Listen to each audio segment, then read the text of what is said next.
Hello, welcome everyone. In this lecture, we're going to study few more questions on power system analysis.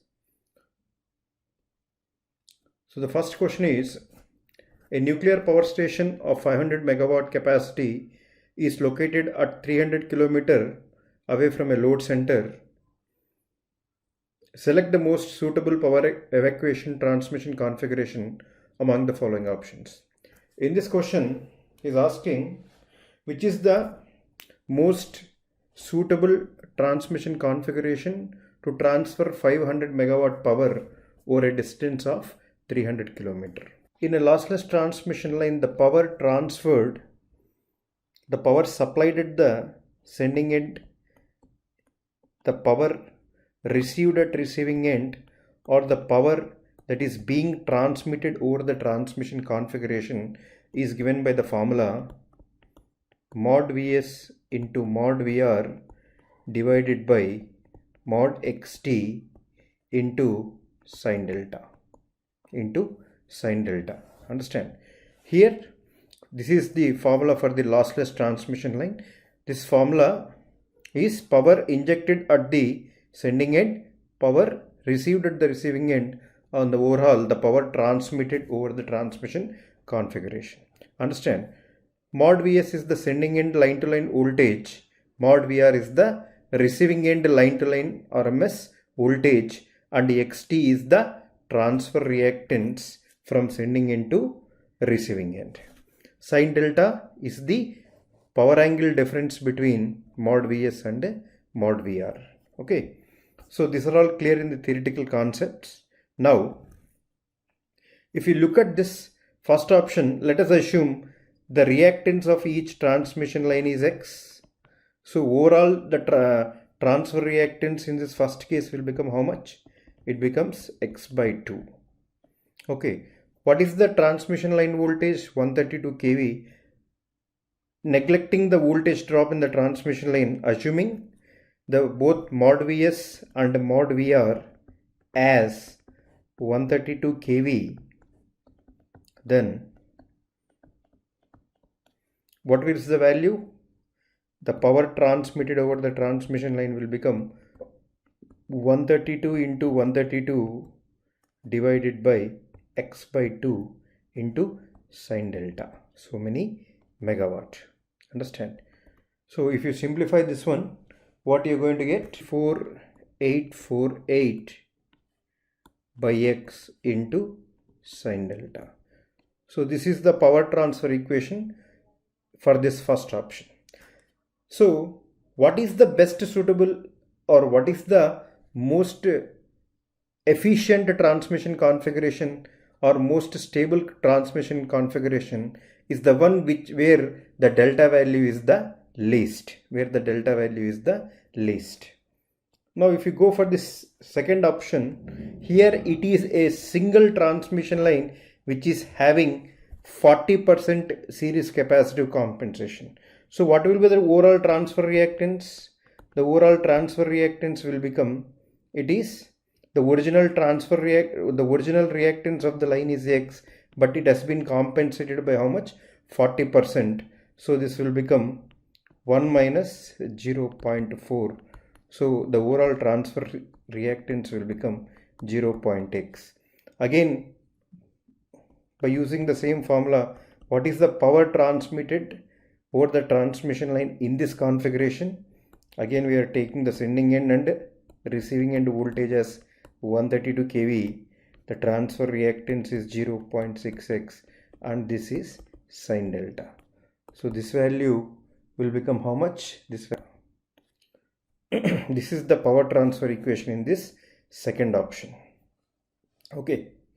Now, if you go for the third option, the transmission line voltage is 400 kV, but it is a single circuit line which has only one reactance. Again, we are treating the line reactance as X. Then the power transferred in this configuration will become how much? Let us assume again, sending end voltage as 400 kV, receiving end voltage as 400 kV, the transfer reactance is X, and the sine delta term will come. So this term boils down to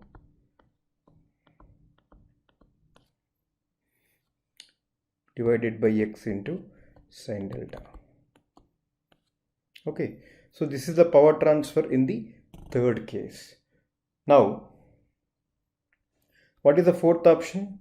Fourth option is a double circuit line with a transmission voltage of 400 kV. Again, considering the reactance of each individual line as x, the overall transfer reactance becomes x by 2, and the power transfer equation from the formula, it will become 400 into 400 divided by x by 2 into sine delta. So this one will be 32, 1, 2, 3, 4 zeros divided by x into sine delta. Okay, so these are the 4 power transfer equations for 4 different configurations. So which is the best configuration? If you compare all 4, so if you compare all these 4 power transfer equations, for the same amount of power to be transmitted, how much power we have to transmit? We have to transmit the overall power of 500 megawatt. So if you compare with this 500 megawatt, where the delta value is least, the delta value is least in case D, that is the fourth option. So this is the most suitable power evacuation method, wherein which the stability of the system is very high, because lesser is the delta value, lesser is the power angle difference between the sending end voltage and receiving end voltage, more is the stability of the system. So most suitable power evacuation technique is the where you are having the least delta value, that is option D is the right option. The next question is, a shunt capacitor bank of 100 MVAr is operated at 98% of its rated voltage and 96% of its rated frequency. The reactive power absorbed by the capacitor bank is. Now if you see, the reactive power supplied by star connected shunt capacitor bank, the reactive power supplied by the star connected shunt capacitor bank is given by the formula V square into omega C so many vars, where V is the line to line RMS voltage across the star connected shunt capacitor bank,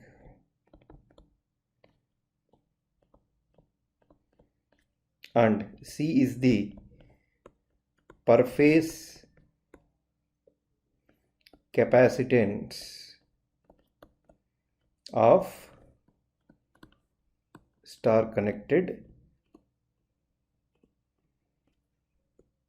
shunt capacitor bank.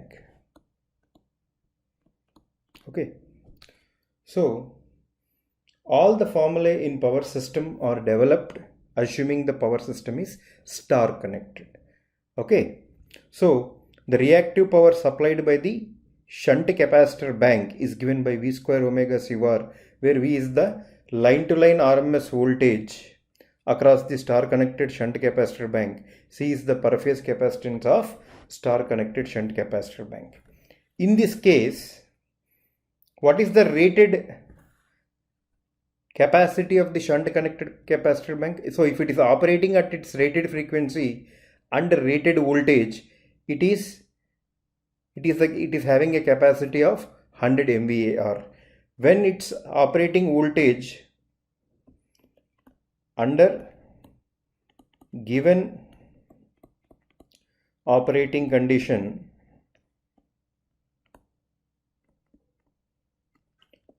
the reactive power supplied by this capacitor bank will become how much? Now what is the voltage? 0.98 of its 98% means 0.98 of its rated voltage into what is the frequency? The frequency value is how much? 0.96 frequency into the same C. So this value boils down to how much? 0.922 into V square 2 pi f C. So we already know at a rated voltage and frequency its value is how much? 100 MVAR. So this value is 0.922 into 100 MVAR. So it is 92.2 MVAR. So it supplies a reactive power of 92.2 MVAR. But here what is the question? He is asking the reactive power absorbed by the capacitor bank. So capacitor supplies lagging reactive power, that is positive reactive power. In other terms, capacitor absorbs leading reactive power or negative reactive power. So the option boils down to, we have to put negative sign since he is asking reactive power absorbed. So option becomes B is the right option. There is a generator at one bus, source bus, and this is connected to a load bus through a transmission line. Understand? Now, at the load bus, what is the power demand of the load? It is demanding a power of 100 megawatt. It is demanding a power of 100 megawatt. Now, the generator voltage is kept constant. The voltage magnitude is kept constant at 11 kV. But let us say delta is the voltage angle or power angle at the source bus. This is Vs. Vs is equals to 11 at an angle delta. What is our objective? Our objective is to keep the receiving end voltage magnitude also at 11 kV. Receiving end voltage magnitude also at 11 kV. Let us take the receiving end voltage load angle as reference, that is the angle here, let us take it as 0 degrees. Now, what is the impedance or what is the reactance of this transmission line he has given? He has given the reactance, the transfer reactance value is how much? Between sending end bus and receiving end bus in per unit value is how much? J 0.4 per unit on the base of how much? The voltage base is 11 kV and MVA base is 100 MVA. Okay. So if you calculate the actual value, what is the formula for Z actual? ZT actual. The actual impedance is equals to base impedance into per unit impedance. Okay. What is the formula for base impedance? VB square by S base into ZT per unit. So from this you will get the ZT actual value. So your ZT actual value will become how much? J 0.4 into voltage base is 11 kV divided by 100. So this value will become J 0.484 so many ohm. This is the actual transfer impedance. Again, if we redraw the system, now the question is, in order to keep the receiving end voltage magnitude equal to 11 kV, we have to connect a compensator at the receiving end. So what is the reactive power supplied or absorbed by that compensator? That is the question. So at the receiving end, we are connecting a compensator. How much reactive power is supplied or absorbed by this compensator? Since there is no other source in the given system, the total 100 megawatt load demanded by the load has to be supplied by the generator at source bus. That means the total 100 megawatt load demanded by the load bus has to be supplied by the source bus, that is by the generator. So since it is a lossless line, if we compute the power received at receiving end, what is the formula? PR is equals to mod Vs into mod Vr divided by mod Xt into sine delta. This value should be how much? We must receive how much power to the load bus? 100 megawatt. So if we substitute the values, what is mod Vs? 11 kV. Mod Vr, we need to fix this value at 11 kV. And what is the transfer reactance? 0.484 ohm into sine delta is equals to 100 megawatt. If you solve this one, we need delta value, so which implies sine delta is equals to 48.4 divided by 121. So from this delta value will become how much? Delta value will become 23.58 degrees. So this is the delta value. Okay. Now if we calculate the reactive power received at receiving end for the above system, what is the value? It is given by mod Vr divided by mod Xt into mod Vs cos delta minus mod Vr. So this relationship gives the reactive power received at the receiving end. So what will be this value? 11 kV divided by 0.484 into 11 into cos of 23.58 degrees minus 11. So this value, the reactive power received at receiving end, will become how much? It will become minus 20.87 MVAR. Minus 20.87 MVAR. Now, load is a unity power factor load. So what is the reactive power demanded by the load? The reactive power demanded by the load is how much? 0. Since it is a unity power factor load, it is not demanding any reactive power. Now what is the reactive power received at receiving end? That is this value. So since load is not demanding any reactive power, but we are getting this much amount of reactive power from the source through the transmission line. So let QC is the reactive power supplied by compensator, which we have connected at the receiving end. Now what is QR? QR is the reactive power that we are receiving at the load bus. And what is the reactive power demanded by the load? QD. There should be reactive power balance at the load end, that is at receiving end bus. What are the entering reactive powers? We are getting reactive power QR from the source, QC from the compensator. This should be equal to QD. So what is the QR value? Minus 20.87 plus QC. And what is the reactive power demanded by the load? 0, since it is a unity power factor load. So QC value will become how much? 20.87 MVAR.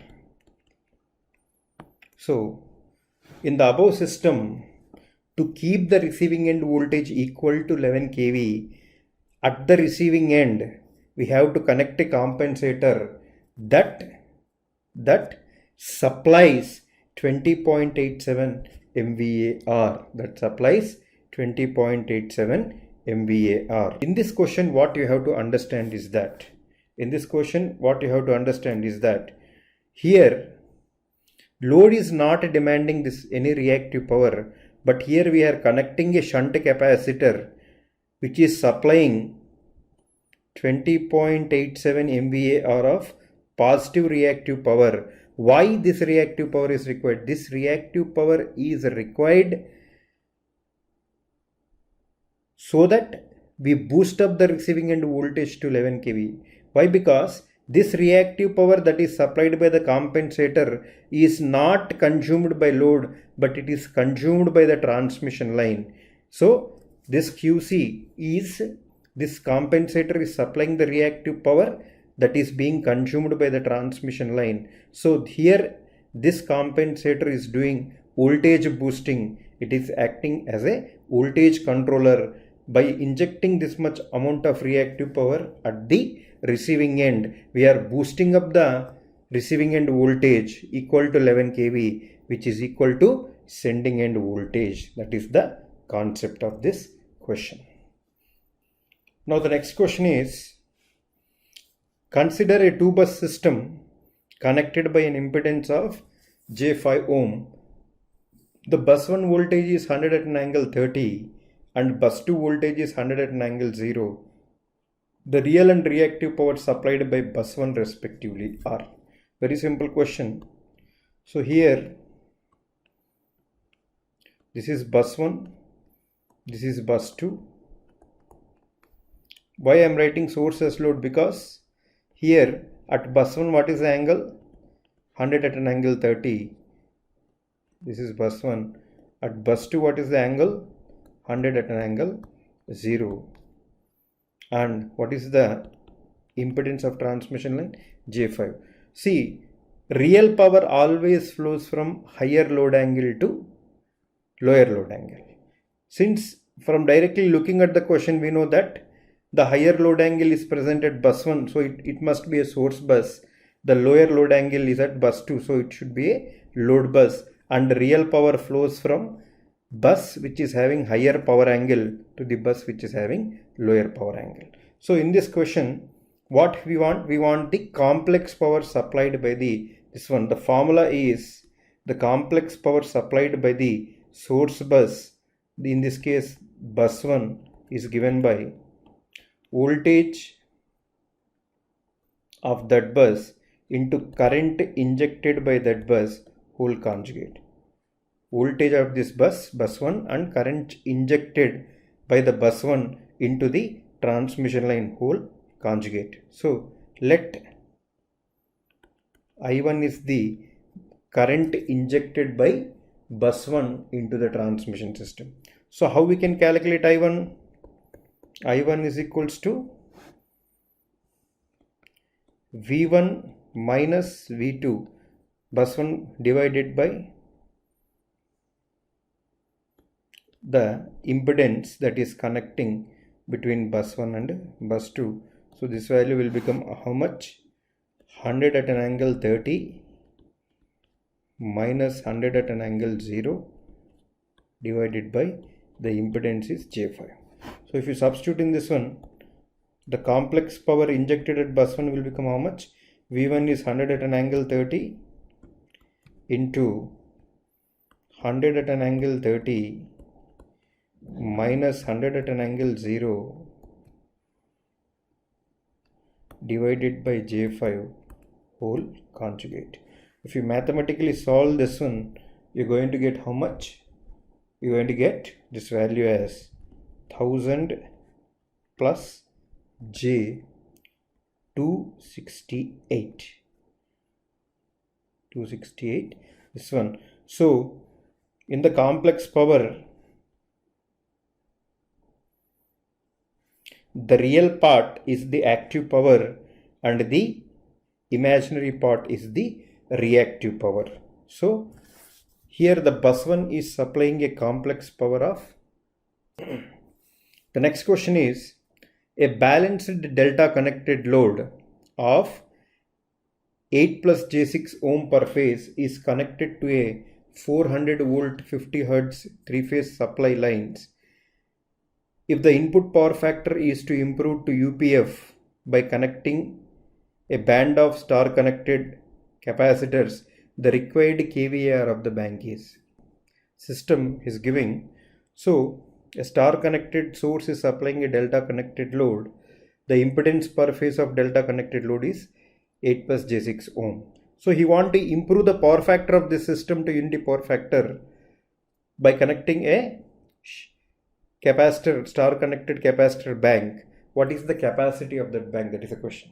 First, what is the initial power factor of the system we have to calculate? Since we directly know the impedance, from the impedance we can calculate the impedance angle, from there we can calculate the power factor. So what is the Z delta is how much? Per phase impedance is 8 plus j6.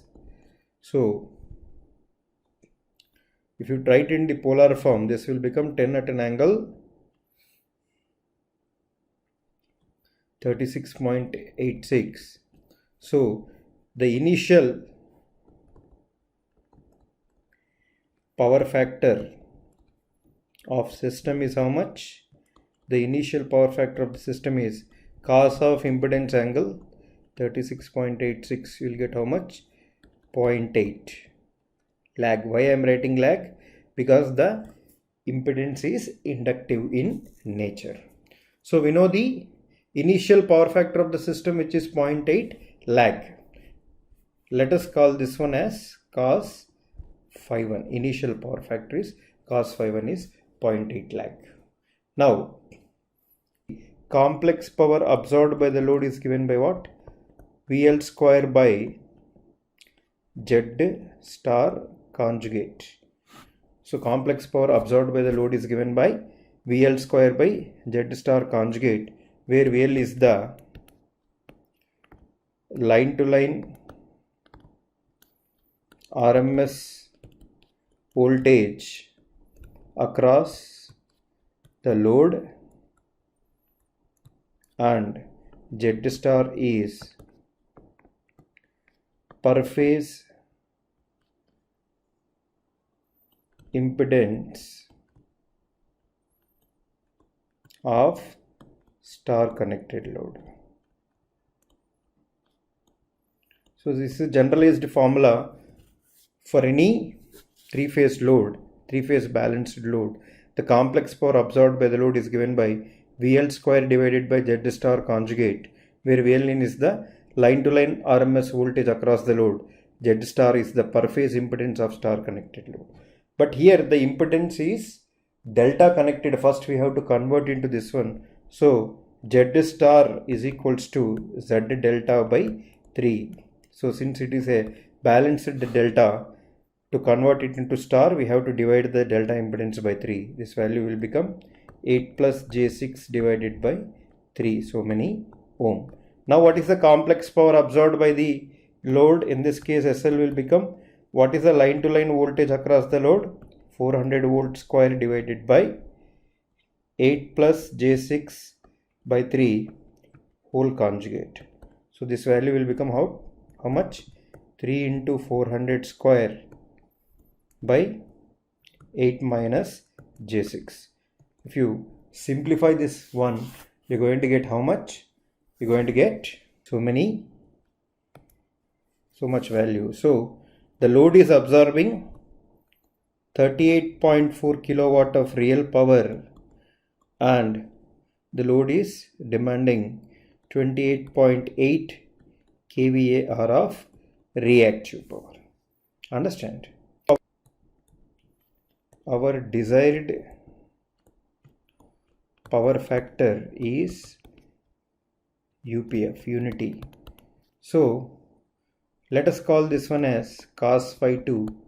Cos phi 2 is equals to 1, which implies phi 2 equal to 0 degrees. So to improve power factor,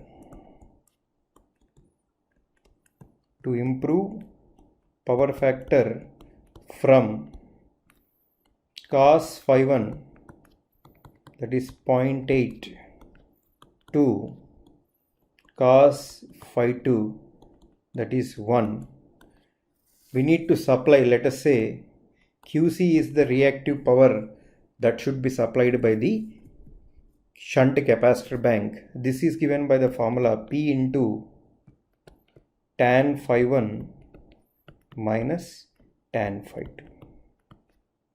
Understand? Where P is what? Where P is the active power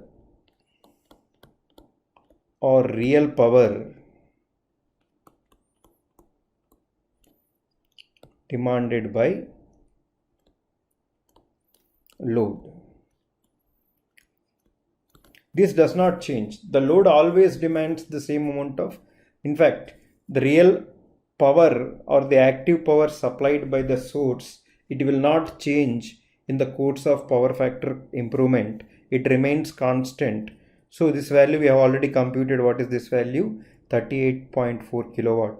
If you substitute in this one, you're going to get P is 38.4 kilowatt.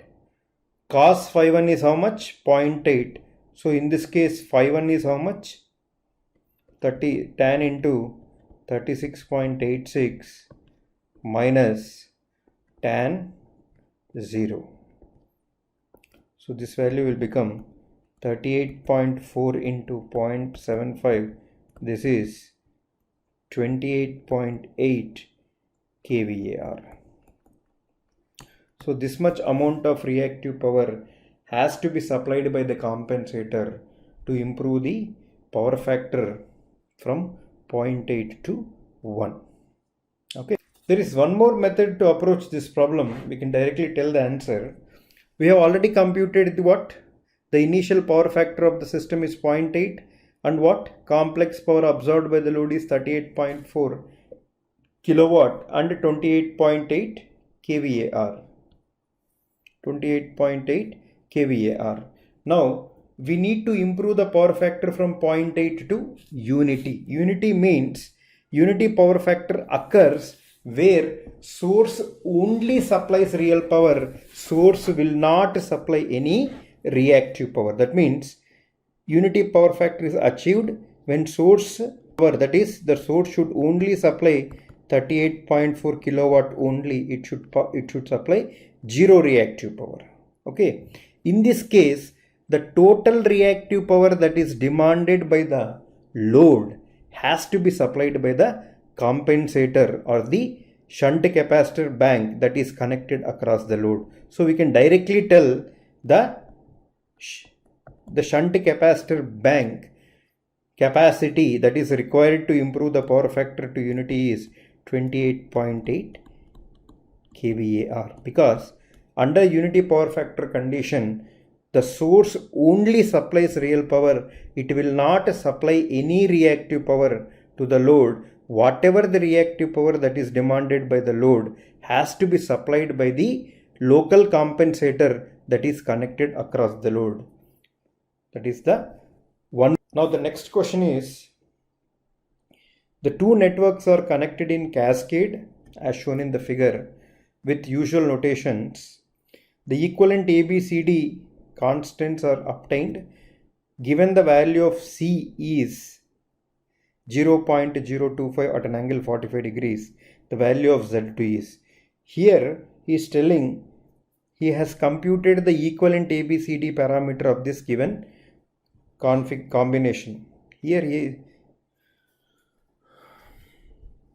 he is stating that he has computed the equivalent ABCD parameters for the given combination whose C value is how much? 0.025 at an angle 45 degrees. So he is asking what is the value of Z2. So here we can treat this as one two-port network and we can treat this other rectangular box as other two-port network. So in the first case, this is a series impedance whose ABCD parameters we can directly write it as 1, Z1, 0, 1.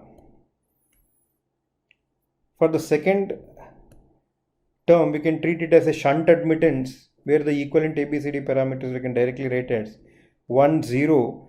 How we can write Z2 as admittance? We can write it as 1 by Z2 into 1. So the equivalent ABCD parameters are obtained by multiplying the individual ABCD parameters. So he's telling the C equivalent value that is 1 by Z2 is how much? From the question, 0.025 at an angle 45 degrees. So from this we can get Z2 value is how much? 1 by C equivalent, that is 1 by 0.025 at an angle 45 degrees, whose value is 40 at an angle minus 45 degrees. So the Z2 value in the given question is 40 at an angle minus 45 degree, so many ohms. So in this question, what he has given, so the three conductors are placed at the vertices of an equilateral triangle.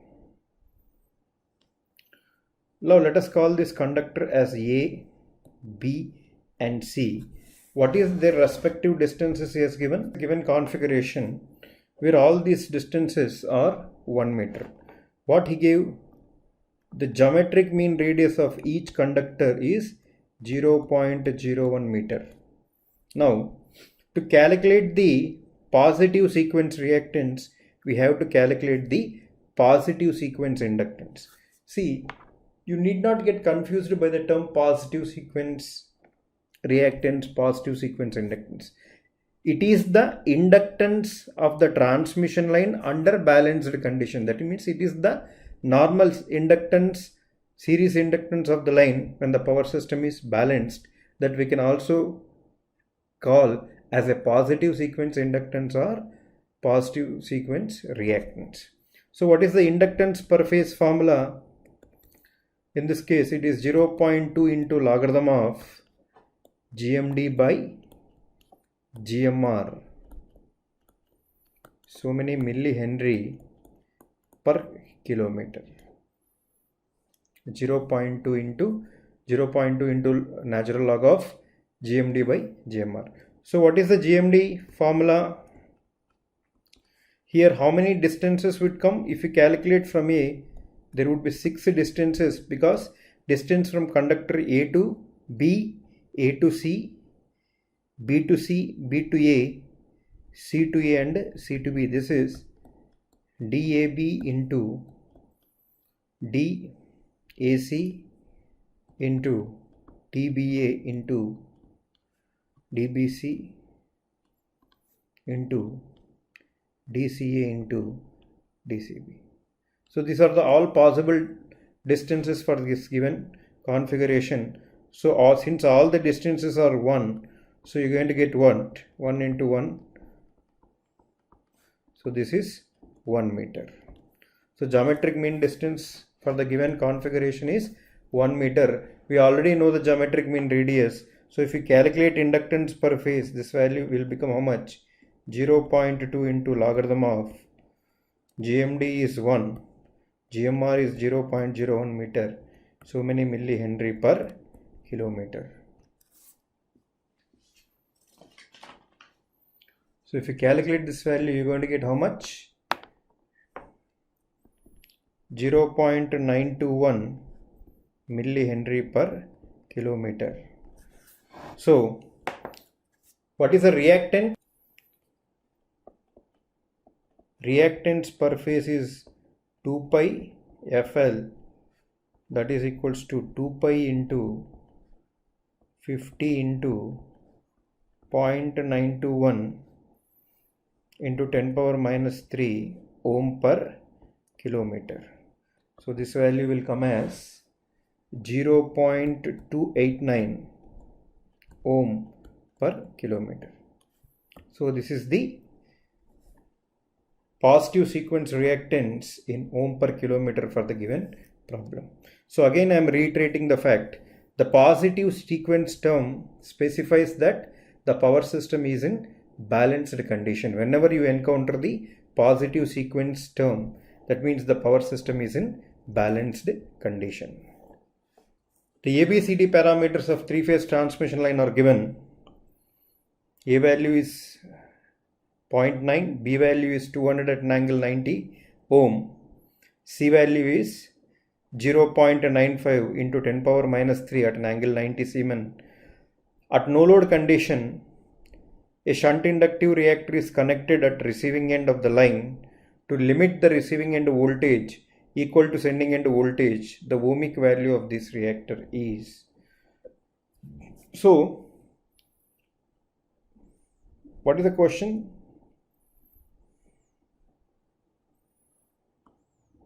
A system is there, a transmission line is under no load condition, then to keep the sending end voltage magnitude equal to receiving end voltage magnitude, we have to connect a shunt inductive compensation. Shunt inductive compensation, because under no load and light load condition, the magnitude of receiving end voltage will be greater than the sending end voltage. This effect is called Ferranti effect. To overcome Ferranti effect, what we will do? Under no load and light load conditions, at the receiving end of transmission line, we do shunt inductive compensation to eliminate Ferranti effect. So now he is asking, what is the reactance value that we have to connect at the receiving end of transmission line under no load conditions to keep the sending end voltage equal to receiving end voltage. So this is given by the formula, the shunt inductive reactance that we need to connect to keep the magnitude of sending end voltage equal to receiving end voltage under no load condition is given by this formula, mod B divided by 1 by mod E, mod B divided by 1 minus mod A. So what is mod B value in the given question? B parameter magnitude is 200, 1 minus, what is A parameter magnitude? 0.9. So this much ohms of reactance should be connected at the receiving end to achieve zero Ferranti effect. Zero Ferranti effect. This value will become 2000 ohms. So what is zero Ferranti effect condition? Under no load condition, if the magnitude of mod Vs, sending end voltage, equal to magnitude of receiving end voltage, then there is no Ferranti effect. This is zero Ferranti effect condition, which can be achieved by connecting a shunt reactance at the receiving end of transmission line, whose numerical value is given by this formula. So here this value boils down to 2000 ohm. Next, last question for this lecture. So read the question. A load is supplied by 230 volt and 50 Hz source. The active power P and the reactive power Q consumed by the load are such that they are varying in a range of 1 kilowatt to 2 kilowatt. The reactive power is varying in the range of 1 kVAR to 2 kVAR. A capacitor is connected across the load for power factor correction, which generates 1 kVAR reactive power. The best case power factor after power factor correction is. So if you draw the system, so if you look at this one, let PS, QS be the real and reactive power supplied by the source, and P plus JQ is the real and reactive power demanded or consumed by the load. And we know that the compensator that is connected, the capacitor that is connected across load, it is supplying 1 kVAR of reactive power to the system. Now, best power factor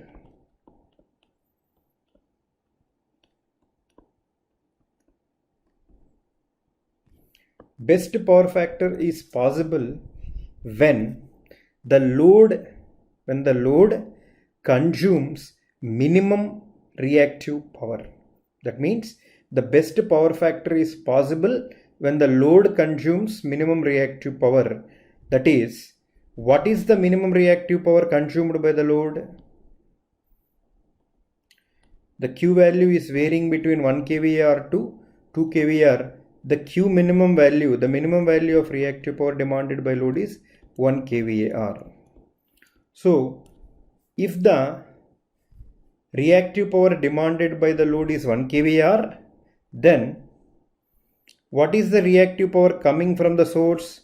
It will become 0. Why? Because whatever this 1 kVAR reactive power demanded by load is supplied by the shunt capacitor that is connected across the load. So here source need not supply any reactive power. In this case, the source only supplies the real power. The source only supplies the real power that is varying in the range of 1 to 2 kilowatt. It will only supply real power. So whenever the source or the system is supplying only real power, what is the power factor? The power factor of system, you can directly tell it from the formula, that is PS divided by PS plus JQS. So this value will become how much? It is supplying only real power of PS. It is not supplying any reactive power. So this value will become unity. So the best case power factor in the above case is unity power factor. Understand? Suppose in the question, had he asked the worst case power factor, worst case power factor after power factor connection. So worst case power factor occurs when load demands maximum reactive power. So what is the maximum value of reactive power demanded by load? 2 kVAR. Okay. In this case, what will be QS? QS will become 1 kVAR. Why? Because the total reactive power demand of the load is 2 kVAR. 1 kVAR is supplied by the shunt capacitor that is connected across it. Then the remaining 1 kVAR has to be supplied by the source. Then QS will become 1. Understand? So in this case, the power factor would become how much? So worst power factor occurs when load demands maximum reactive power and minimum active power. So minimum active power will be how much here? It is 1 kilowatt. The minimum active power demand of the load is 1 kilowatt. So remember, the trick in this question is the worst case power factor occurs when the load demands maximum reactive power and minimum active power, that is this case. In this case, the power factor will become how much? Again, using the same formula, 1 divided by 1 plus J1, that is 1 by root 2, that is 0.707 lag. Why we are writing lag? Because the load is demanding positive reactive power, so the power factor is lag. So the worst case power factor after power factor correction in this problem will be 0.707 lag. So the best case is UPF, the worst case is 0.707 lag. Thank you.